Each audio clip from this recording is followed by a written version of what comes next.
ഞാൻ പറഞ്ഞത് ഞാൻ ക്ലിയർ ആയിട്ട് പറഞ്ഞു. ഇനിയിപ്പോൾ എന്നെ പാരഫ്രൈസ് ചെയ്യാനൊന്നും നിങ്ങൾ നോക്കരുത്. അത് ആ സ്ട്രാപ്പിൽ ഞാൻ പെടാൻ പോകുന്ന ആളല്ല. ഞാൻ പറഞ്ഞത് ഫാക്ച്വലായിട്ട് ഞാൻ പറഞ്ഞു. ഇവിടെ ഒരു കൺട്രി മറ്റൊരു കൺട്രീനെ അറ്റാക്ക് ചെയ്യുമ്പോൾ, മറ്റൊരു കൺട്രീനെ അറ്റാക്ക് ചെയ്യുന്ന കൺട്രീനെ കണ്ടം ചെയ്യണ്ടേ? ഇവിടെ ഇറാനും അറ്റാക്ക് ചെയ്തിട്ടില്ലേ? അത് കണ്ടം ചെയ്യണ്ടേ? ഇസ്രായേലിനെ കണ്ടം ചെയ്യുന്നു, അമേരിക്കനെ കണ്ടം ചെയ്യുന്നു, ഓക്കെ, അത് അവകാശമാണ്, അവർ ചെയ്യണം.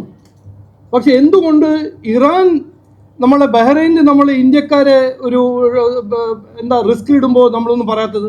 നമ്മളല്ല, മുഖ്യമന്ത്രിയും കോൺഗ്രസ് ആരെ പേടിച്ചിട്ടാണത്? ഏത് വോട്ട് ബാങ്ക് നോക്കിയിട്ടാണ് ഇത് ചെയ്യുന്നത്? ടെററിസം, വയലൻസ് ഒരു സീറോ ടോളറൻസ് ഇഷ്യൂ ആണ്. അതിൽ ഒരു ബൈനറി ഒന്നുമല്ല, ഒരു നല്ല ആളോ എൻ്റെ ആളോ മറ്റൊരാളൊന്നുമല്ല. ഇസ്രായേൽ അവരെ അറ്റാക്ക് ചെയ്തു, നമ്മളെ ഗവൺമെൻറ് ഇന്ത്യ പറഞ്ഞു അത് ചെയ്യാൻ പാടില്ല, വയലൻസ് അല്ല ഇതിൻ്റെ ആൻസർ. അതുപോലെ തന്നെ പറയണ്ടേ ഇറാൻ അറ്റാക്ക് ചെയ്യാൻ പാടില്ല? ഇതിൽ അബുദാബിൻ്റെയും UAE എന്താണ് ഇതിൻ്റെ റോള്?